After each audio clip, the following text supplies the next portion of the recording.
So cancer is just that. It's cancer. You can have cancerous people in your life, or you can have something attacking your body. Whew. For me, cancer was attacking my body. Black women have a different type of breast cancer than white women. We are discovering now that they die at a 41% higher rate. Wow. And also that they're getting it way younger. I met a girl 19 years old who had breast cancer, and it was crazy to me. She had to get a full double mastectomy.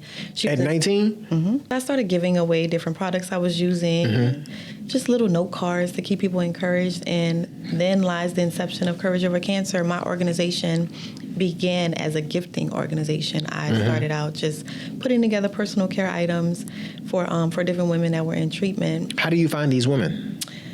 Everywhere right now, through LCMC Hospital is one of my main sources, but word of mouth travels, and I have a lot of different partners, organizations that I'm affiliated. Ladies and gentlemen, welcome to the Business is War podcast. And we discuss so many things on this platform, everything from health to finances, to business, to real life. It doesn't matter. Tragedy always happens, and it shows up in ways. And what we want to do on this platform is champion the people who are able to overcome things. And we want to share those stories with you so that you can get a little bit better, and so can I.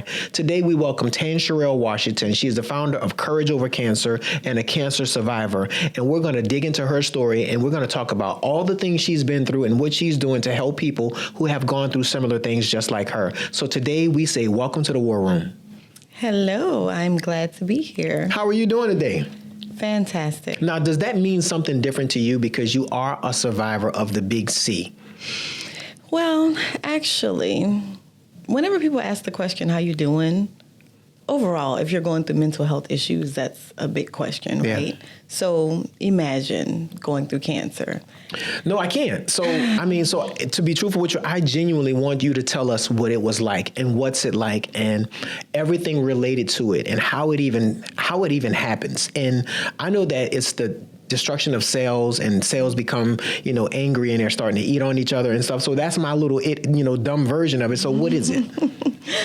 So cancer is just that. It's cancer. You can have cancerous people in your life, or you can have something attacking your body. Whew. For me, cancer was attacking my body. I do not know specifically how this occurs, but I do know that mine was driven by hormone receptors. So the type of cancer I had was HR/PR positive, which is it's related to my estrogen and progesterone levels. So whenever they're elevated, it feeds that type of cancer. So the body is self-destructing from inside. Pretty much. Do you feel like women are more susceptible to cancer than men? So funny, Black women have a different type of breast cancer than white women. We are discovering now that they die at a 41% higher rate. Wow. And also that they're getting it way younger. I met a girl 19 years old who had breast cancer, and it was crazy to me. She had to get a full double mastectomy. At 19? So would you say that it's an epidemic level that we just are ignoring, or is it such a big monetary space to where people are just overlooking it? I just think that it has to be treated properly, because you can't always prevent cancer from occurring, right? Okay. There's no such thing as, okay, I can do ... and that's going to keep me from getting cancer. That's not true. I was a health nut. I was doing yoga. I worked out regularly. I ate right, or so I thought. Yeah. That's not how it works. Sometimes you just have to be willing to fight through whatever challenges that come, even if it's cancer. Wow. So I know that we all have cancer in our bodies, but whether or not we're feeding the cancer and allowing it to become out of control, as they would say, is probably something different. So, what would be something that somebody can do to be, prevent cancer? The goal is to eat things that because our food is our medicine, so is our movement. So, I'm not a doctor, but I am a person who advocates for my own health, and I'm very much on top of what works. You just have to find the products and the items that are specific to preventing cancer. So, of course, there's a lot of remedies out here. There's a lot of things that you can do. I do lion's mane mushrooms. I do it a lot. There's different types of teas you can drink, herbals, teas you can drink. But there's exercise is key. If you want to be in touch with your body and you want to really know what's going on, yoga and staying physically fit, it'll always tell you when something's off. So tell me, how did you know, when did you know, and what was that particular window like? So, funny. I felt like something was wrong. I felt this strong, like, pain in my left breast, and it kept getting worse and worse. I thought it was, like, related to my cycle at one point. And Explain pain. Are you saying like a throbbing pain? Yeah, it was like or a an throbbing aching pain? It was a throbbing pain. But I also noticed hair loss. I noticed, like, the bottom of my foot had, like, a darker color to it. I had really bad heartburn. I mean, all of these things could have been attributing factors for all I know. But the biggest thing for me was identifying that something was wrong. When I felt the lump in my breast, I immediately knew this is probably not God. This ain't good. It's not good. That had to be nerve-wracking. It was. I was devastated. One, because I felt it, but then the kicker was when I went to the doctor and it was confirmed. That was the worst part, hearing it.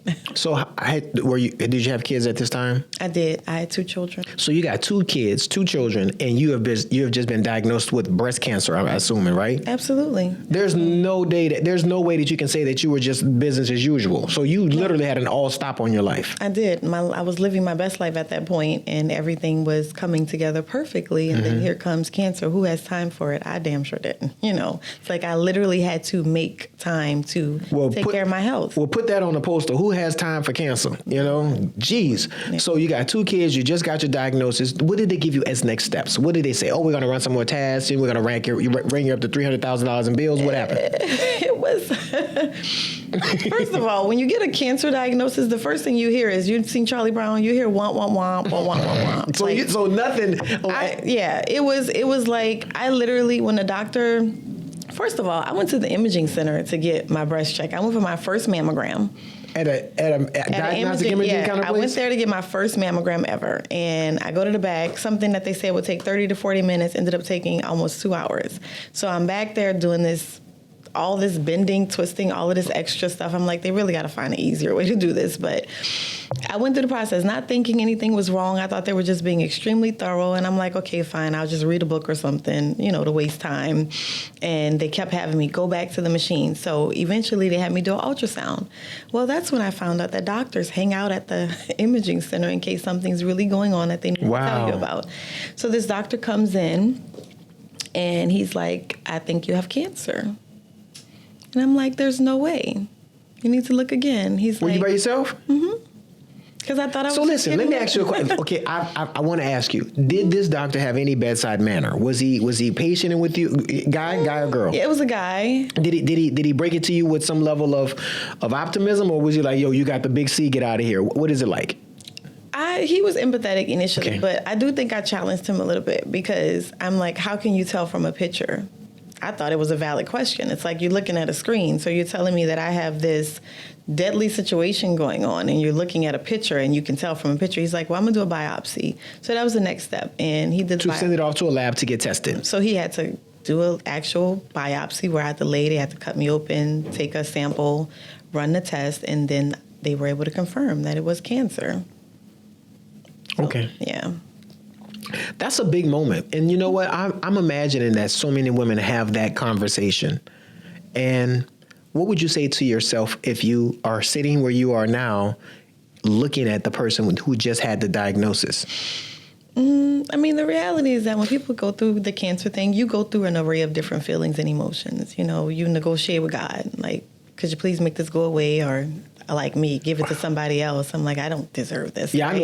I know three people right now that are pieces of shit that could absolutely use a cancer. Yeah. I was like, Lord, give it to them. But I had to find my own mission in it. It was challenging, but it was also a wake-up call. It's like it made me think about 3 major questions, which was one, am I living my life, for real? Am I really living? The other one was, am I ready to die? Absolutely not. And then, of course, Did you know that immediately? Kids, Did you know that immediately? that I wasn't ready to die? Yes. Let me tell you why. Because I know people who get the diagnosis and they like, I ain't doing no treatment. So that's interesting. I went through chemo, radiation, and I had to have a double mastectomy. That means that they had to remove both of my breasts. And then I'm still in the process of waiting to get my final reconstruction, which I hope is my last one. But, getting implants and things like that, or what they call it a deflap, which is where they take fat tissues from the rest of your body, other parts of your body that's more fatty, and reconstruct your breasts. It's not the same as going in for your routine breast implants or butt lift. So what when they do okay, so you're saying they can take fat from your body and put it in your breast? Yes. Is that the original construction of it, or is there a different material? So implants was another one. They would do implants. That's probably a more standard procedure. People usually get implants, or they'll just go flat where they do nothing. They just have them removed, and then they just have nothing there. So it'll be bare. Man, women go through so much. Yeah, we do. We do. And I'm saying that from the cheap seats over here because I don't want no trouble from nothing. I ain't got time for nothing because I got all these plans in my head. And how does your life change when you get the diagnosis? It changes drastically. It's like you start to wonder, am I really living my life with purpose and intention? Am I really doing the things that are important to me? And am I chasing something that's irrelevant? It starts to make you really look at your whole scope of life, who's important to you. You learn a lot about people when you go through something. When you I want you to tell me, did you lose some friends?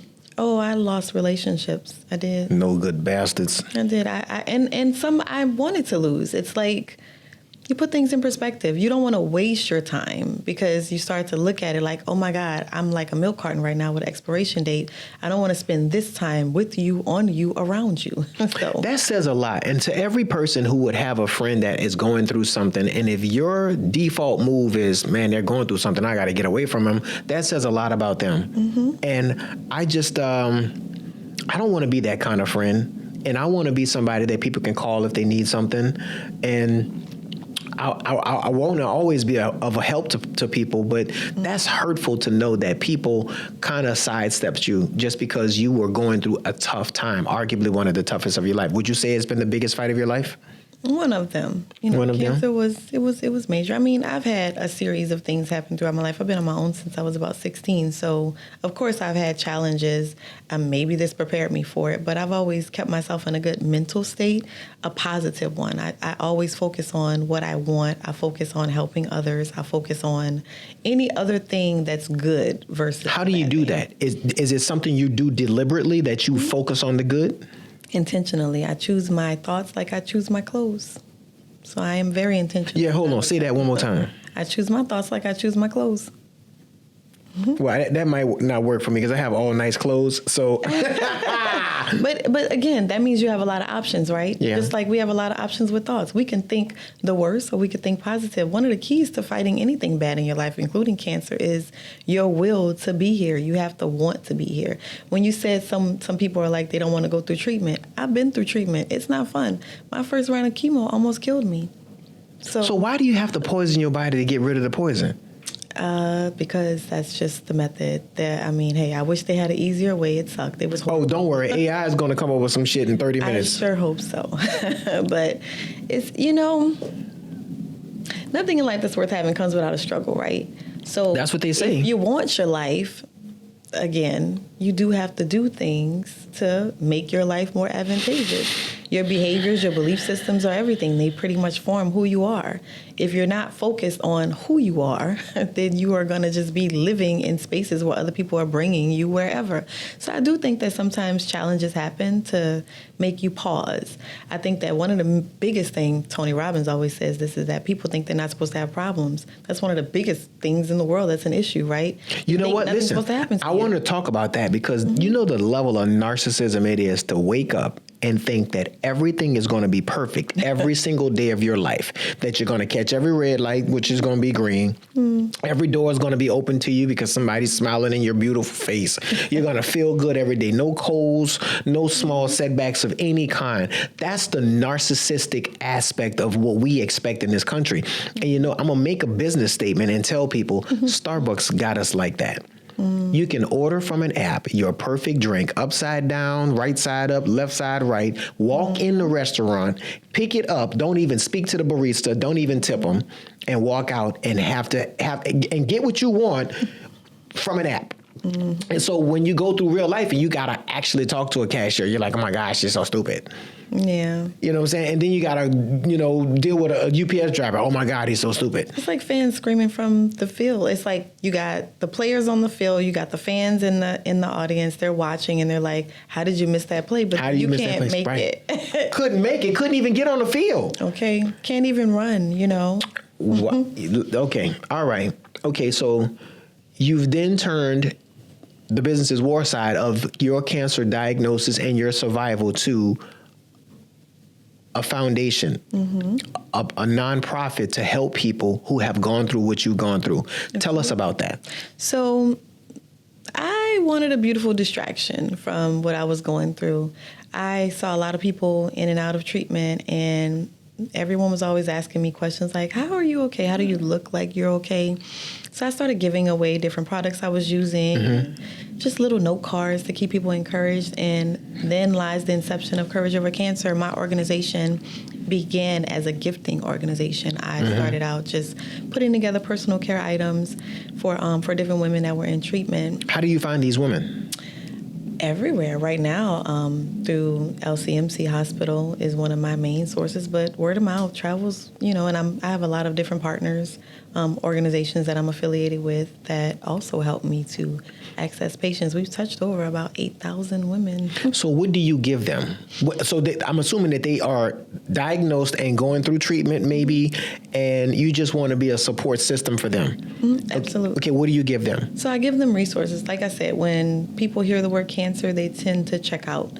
And communication between the doctors and the patients are not always as efficient because, most people looking at the doctor like, you just trying to play with me, you practicing on me. So they don't really feel that level of trust. So instead of them listening and reading the information that's given to them, they tend to lack the resources and knowledge to know what to do. So I help with that. My organization puts together packages that provide a package with information, resources, and personal care items that I know they will need to thrive through cancer. Something as simple as you ask like what? You cannot use silverware or eat red sauce when you are going through chemotherapy. I give them plastic silverware. utensils. You can't use metal silverware. No, you will get thrash in your mouth. That makes sense because your body is pretty toxic. It makes everything radioactive and all that other stuff. Okay, so and you are radioactive. That's another thing. Yeah, so don't be next to me when you're going through chemo, right? I will not. Hopefully, I never have to do that. Okay, all right. So no silverware, no red sauces. What's that all about? It causes thrash in the mouth. It's something about it. Citrusy drinks, citrusy food, citrusy fruit, and then don't eat salads out in restaurants. I tell people not to because you never know if they wash them properly. And then all of a sudden you can be all jacked up. But I give them note cards and information. I do this little yoga index card so they can know like how to do different things. I teach them about meditation. So I have like all kinds of useful information that can help you get through treatment. I self-hypnotize myself so that I can get through it. It was crazy. Yeah, don't hypnotize yourself and can't come out now. Well, I had to learn the proper way to do it, but you have to put yourself, it's all it is putting yourself in a different state. So you can be in a state of worry or you could be in a state of positivity and healing. I always tell people, think ahead. If you're in the middle of going through cancer treatment, don't think about the past. Or that moment. Think about. Start making plans. What trip you gonna take after? I celebrated the implants I was gonna get. I'm like, well, I'm gonna get me some new breasts for free. My insurance. I don't think that philosophy works anywhere else other than in trauma, because if you're in the past, you're depressed. If you're in the future, you're anxious. But if you're in the present, you can be grounded now, and that's on a normal playing field. Mm-hmm. But what you just said was that you can't live in the past during cancer. Mm-mm. You can't live in the present. You got to look forward to something. Mm-hmm. So look at how the circumstances change the mind perception. Mm-hmm. That is absolutely incredible. Yeah. And it's not easy. No. That's so... of course, if it was, everybody would do it. Staying in the fight to survive cancer is very difficult. Yeah. And I always empathize with people when they're in treatment. That's why I make myself readily available to support, because I know, you can't really tell your family how you feel, and it takes a big toll on relationships. I also tell people to maintain intimacy if you do have a relationship. Is that possible? Yeah, it is. Because I know how important intimacy is to our mental health, our physical health, and our emotional health. Yeah, men need to hug their wives, rub on them. But not while she's toxic and going through. There's a time. So it's like, and you can do it if she's up for it, put a condom on. But that's neither here nor there. So it's like, don't stop being intimate. Don't minimize your connection with your person when they're going through something so catastrophic, because touch is healing. So you can't make it about you. Yeah, you want her to get sexy for you and all of that. Well, her whole body image is changing. Her hair is coming out. The way she feels about herself. Yeah, her hair is coming out. She's losing her breasts, you know. I mean, think about it. Her skin's darker. She's tired, fatigue. There's these agents inside of her body. She has no control over how they're going to make her feel. She gets nauseous. There's all kind of things going on. So it's like, if you're not being loving and supportive and compassionate, then you're making it worse on her. So, and sex is healing. So it is important to maintain intimacy. Find out, usually 2 to 3 days after treatment, you're clear. And if you're having treatment every week, then just schedule it. Like, you know what? I'm going to be ready to drop this thing on you in a couple of days and keep it hot, you know, and constantly tell them that they're beautiful, reaffirm them about it. And I didn't like when people would say to me, it's okay to, you know, lose my hair and all. That was me personally, because I'm a very vain woman. So I'm like, you know, encourage me to doll myself up, you know, or help. You know, maybe sending her to the spa to get a treatment, or sending that person to get a wig, or getting their makeup done, or whatever. Anything that kind of adds that value. But you just don't ignore the fact that a woman is a woman, and we are known for being alluring and sensual and beautiful. It's one of your strongest suits. A woman's, you know, there are more to women than just sexuality, but, you know, the very essence of a woman is probably more natural for a woman to want to feel beautiful and to want to feel desired than anything. And, you know, the same goes for a man, but in different ways. We value being providers and protectors. And, you know, the minute you take a core natural component from a person, the identity now is in flux. I get it. Absolutely. I get it. So tell me the importance of community and how you are trying to build a community through Courage Over Cancer.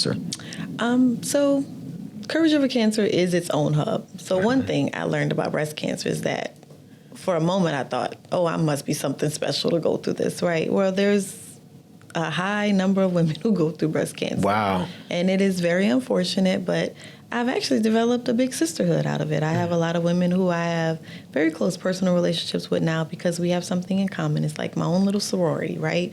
Again, perspective. If you look at it positively, then it's I like that. If you look at it as a negative and like, oh, woe is me, this happened, then you tend to experience somewhat of a decline. Now, granted, cancer can get to a point where you can't survive it. My advice is live now.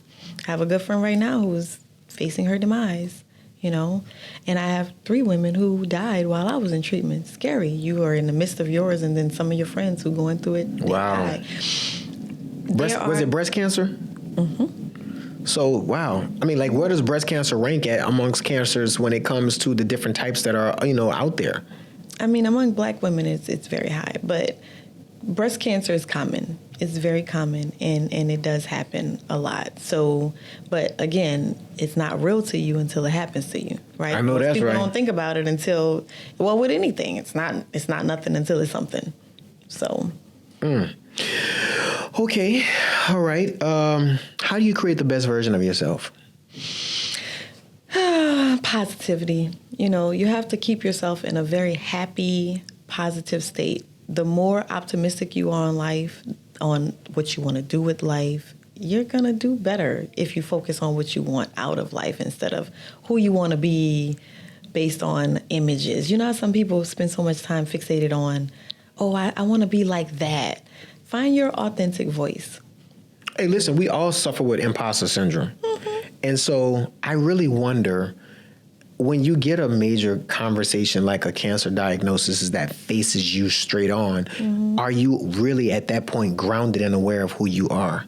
Like, I go to work every day and I think I'm this person, but the truth of the matter is somebody else might see me completely different than I see myself. Because a lot of times you can't look at the car you're driving while you're driving. No, you can't. And so the reason I asked about the best version of yourself, and you told me your superpower is the positivity. I get that. If you were able to speak to Courage Over Cancer, the organization, 10 years from now, what would you want it to look like? So I see us in multiple different cities and states advocating. We are now venturing off into clinical trials and navigating with those trials. So I want to get as much information and resources out there for the education and awareness of Black women and specific trials for Black breast cancer because it's very different. I also want to help people with financial support because which is what we're doing. We're working with banks to try to see if we can get match programs and things like that because I lost 87% of my income. One of the disadvantages about cancer is that in some cases you're not able to work or work as much. And if you have a family to provide for, then of course that puts you at a very big disadvantage. And that's also when you have a need for people, but it's easy to say I got your back, but it's not easy to say I got your back when someone's coming to you saying, hey, I need my mortgage paid for the year. You know, you like, well, I need my mortgage paid for the year. Well, let me ask you a question. How does insurance work? Is there such thing as a cancer policy?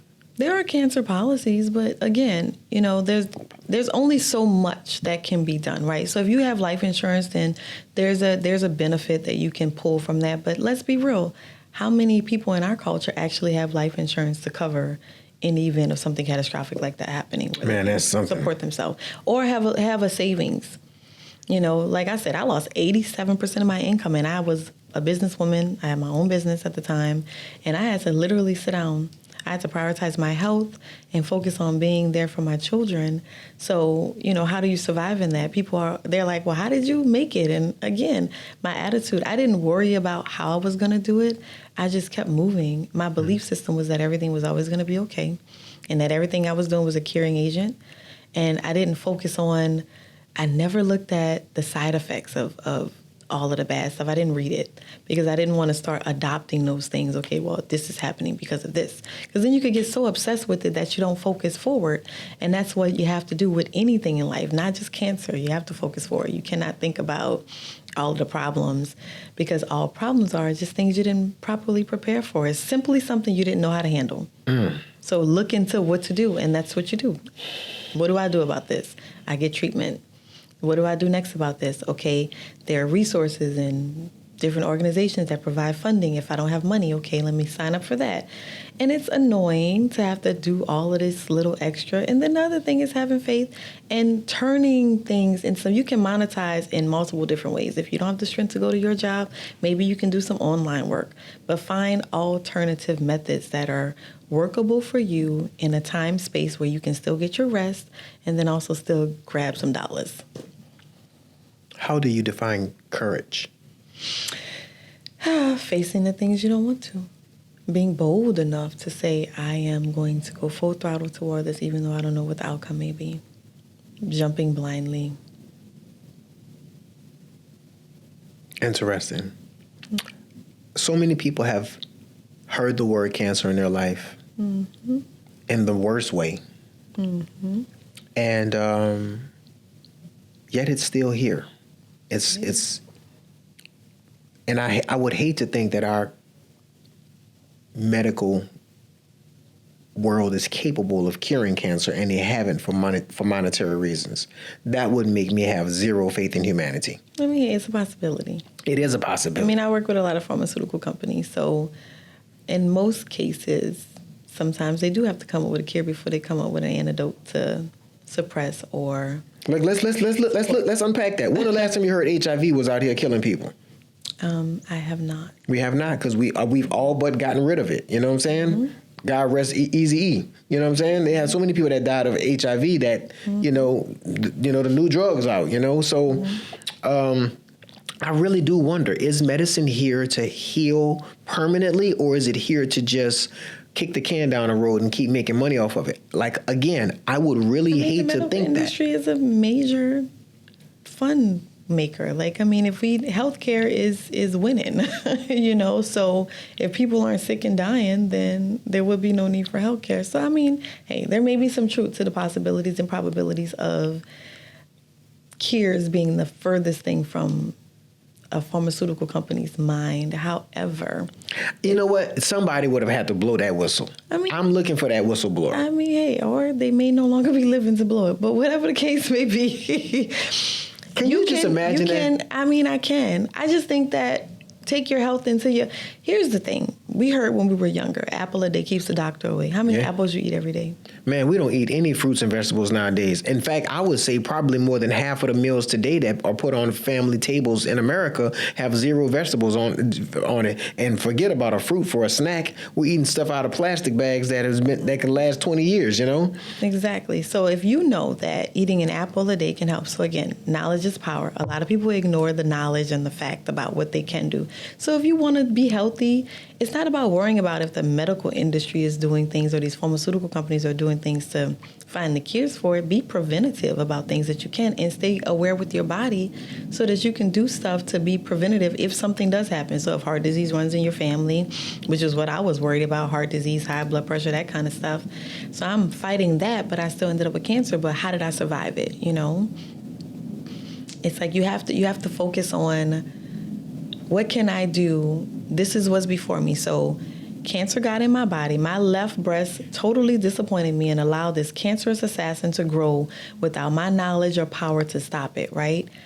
What could I have done? Maybe if I was getting lymphatic drainage or something like that, it could have minimized whatever risk was going on. Maybe if I was eating lion's mane mushroom then or whatever, it could have stopped it. But whatever the case may be, maybe even if I didn't do birth control when I was younger, there's so many what ifs. Wow. It doesn't matter what you did or didn't do then. It's all about what you do now. So if you're in a situation where you're faced with cancer, the last thing you want to do is deny yourself an opportunity to fight. So if going through treatment is your way of fighting, then go through treatment. And if treatment is hard, do what I did. Do things to help make treatment easier, like yoga, eating specifically, cooking, things that are going to help you to have more energy, and being very proactive constantly on movement. We all have an Uncle Larry who smokes 3 packs a day and drinks Jim Beam all the time, and he's going to outlive us all. Absolutely. So again, if Uncle Jimmy or Auntie whoever can eat pork chops and drink us under the table and not die and make it to 90 years old, then that should tell you that it's not always about you or what you're doing. Lifestyle is not always the thing, but your lifestyle can also help to curve, prevent, and kill things that come at you. If you walk outside and a car is coming, you see the car coming, you can prevent being hit. But if you walk outside and you think it's clear, but then this crazy person comes swinging around and what do? You just got hit. That's rough. You know what I mean? So it's like some things you can prevent and some things you can't. But if you are in a situation where it is out of your hands, out of your control, the only thing you can do is start to do your homework on what can you do to get out of this. Yeah. And that's it. So that's your whole thing, is you're in jail until you escape. You have to escape, but you got to want to. And if you believe that, so again, if you believe that that's the end for you, then it probably is. Yeah, because I got to tell you something. I know people who don't have that type of fight. Let me tell you something. My dad, rested dead, when Hurricane Katrina happened, I lost everything. We lost everything. The roof came off our house, and we were sitting there with sheetrock on every item that we owned and roof insulation, and it had rained in our house for weeks before we were able to get back to it to actually see. And I was brokenhearted and devastated. And he said to me at that moment, because he was an older man, he was 62 maybe. He said, "You got it in you to get up, but I don't know if I could at my age." And I understood that. And there's a term that I've become very fond of recently, and it is that youth is wasted on the young. And I took that youth that I had and I fought my life back to a place to where I'm proud of it today. But like he said, he didn't know if he had it in him to get up off the mat after having been punched that way by losing everything you had at this one moment. And so what you talk to me about is the will to live. Yeah, and Jim Quick says if you fight for your limitations, you get to keep them. So if you decide that I can't or I won't, you literally just told your brain that you ever been looking for something, you're like, I can't find it, and it's like, right, somebody walking around like, well, here it is. You've told your brain, you created this block where now something right in front you can't be seen. That's like trying to share with someone your vision. They can't see what you see. If you say today, this is going to be a Fortune 500 company in the next 18 months, they might think you're crazy, but you see it. Yeah. So if you allow your vision to be tainted, then of course, now I'm stuck. I can't go no further because I say can't. So you got to prevent yourself from adopting those type of ideas in your brain. It won't happen. Or even when people say, I'm always be this way. Why is your brain going to evolve? At what point would you grow from the space that you're in? My sister told me when she found that I had cancer that, she was like, it affected her more than it affected me. I'm like keeping her. Well, that's because she has empathy and she values your existence in her life. And I salute your sister for that. Now, if a young lady is getting a cancer diagnosis in 30 minutes from now, what do you tell her? It's live intentionally. Focus on being a forward-focused person. You got to live now. Don't worry about what could happen and start to speak those things as though you want them to be, not as though they are, because even if this is the end, because again, I'm out of the woods today, but I'm fighting for a drug right now to help balance my estrogen level and all of this stuff, So, at any time, anything could shift or change or whatever, but I'm not waiting on it. So live on purpose. Live very intentionally. Every day. Live like you want to do something, be something. I always say that when I die, I need my funeral to be on CNN. So that means I got to do something with my life, because it can't be because I was murdered by a serial killer. It needs to be because I made a difference. Well, then there's that. Right.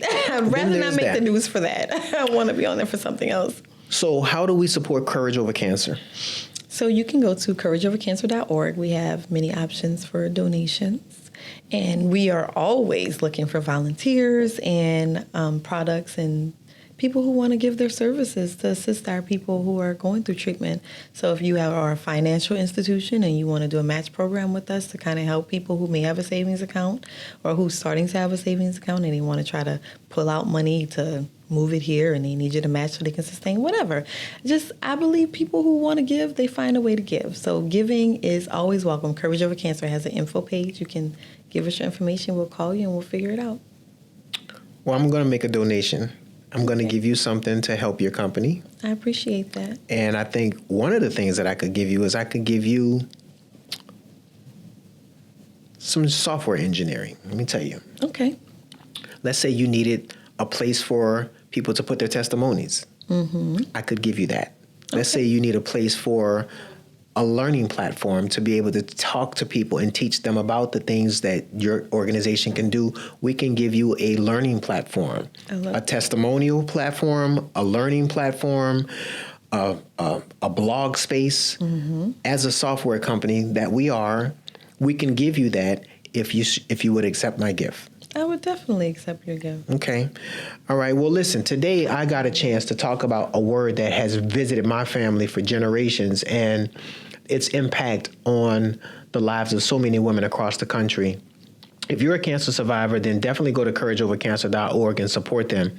If you have a testimony or a story or you want to be a part of this organization and this movement, then reach out and find a way to support every possible way you can, because, you are all a part of this together. Nobody faces cancer alone, and you don't have to be alone.